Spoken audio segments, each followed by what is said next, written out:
Hi, my name is Robert Chelle with Chelle Law, and my law firm assists dental associates with employment contract issues. Today I'm going to talk about how to negotiate a dental associate's salary. So some kind of tips and tricks as far as how to get the best compensation for you. So the first thing to speak about is how often are dental associates actually paid via salary versus another compensation model. So there's usually, four common types of compensation structures. So the first would just be a base salary. So you just get paid a set a month. You work, whatever the agreed upon hours are, and that's it. Two would be some kind of hybrid base salary with some kind of net collections model. So net collections would be any money that the practice brings in based upon your, personally performed services. And so the dental associate would get a smaller, monthly base salary, and then they get a percentage of net collections, whatever the practice brings in on a monthly or quarterly basis. The third way is pure net collections, meaning the dental associate only gets paid based upon what they bring in. That's risky. And then the last is a daily rate. So many dental associates will just simply get a daily rate, and then they work either, half day, full day, whatever, and that's how much they get. So how to negotiate better compensation. So I think I don't want to just focus completely on salary because there's other avenues that the dentist needs to think about. So let's just talk about salary. So first you need to know what your worth is. So you need to know what is the going rate in the area that you're looking in, the experience that you provide. If you're in a specialty, what's the kind of normal compensation for that in the area? There's no great resource that kind of, aggregates all of the data for salaries across the country that I find is that accurate for dentists. So talking to colleagues, mentors, people you want, were in training with, I think is usually the most accurate way of finding kind of what's a going rate. And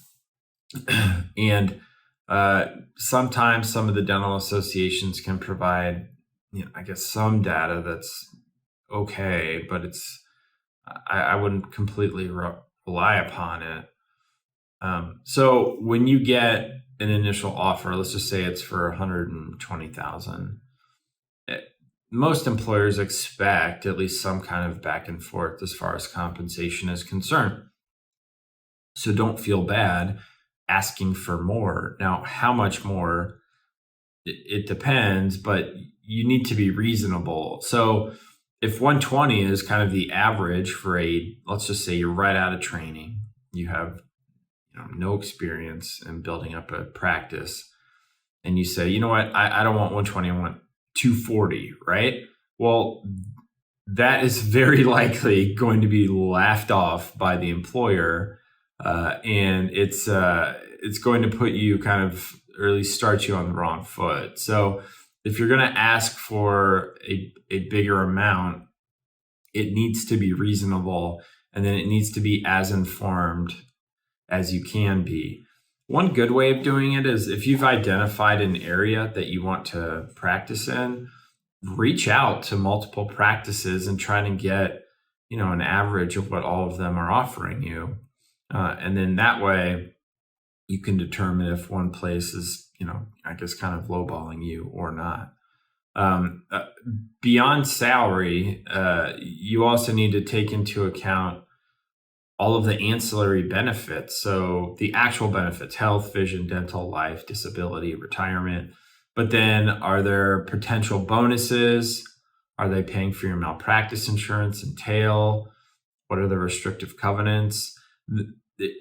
When I find people that are just basing a job on like the baseline number for their salary and not anything else, I think that's pretty short-sighted. So one job that pays $20,000 less could be much better when you take into account all the different bonuses and benefits, and maybe a kind of a lesser restrictive covenant like with the non-compete, for instance, versus another one that pays $20,000 more, but doesn't offer all of those other good things. So another tip, when you're searching out your first job out of training, you want to go into an environment that you can learn from. So there should be other experienced dentists, around you in a professional environment. I mean, you obviously need to interview and go out and look at the practice and see how they operate. Is there proper staffing? Are you going to be efficient? If you're paid on productivity, are they going to do everything necessary to make you as efficient as possible? Because if they don't, then your production is going to be less and you're going to make less. Now, as far as the other kind of compensation models, a daily rate's pretty simple. I mean, it's the same kind of analysis of if you had a base salary, determine how much they're going to offer you. Usually it's somewhere between 800 to 1,000 per day. 1,000 on the high side.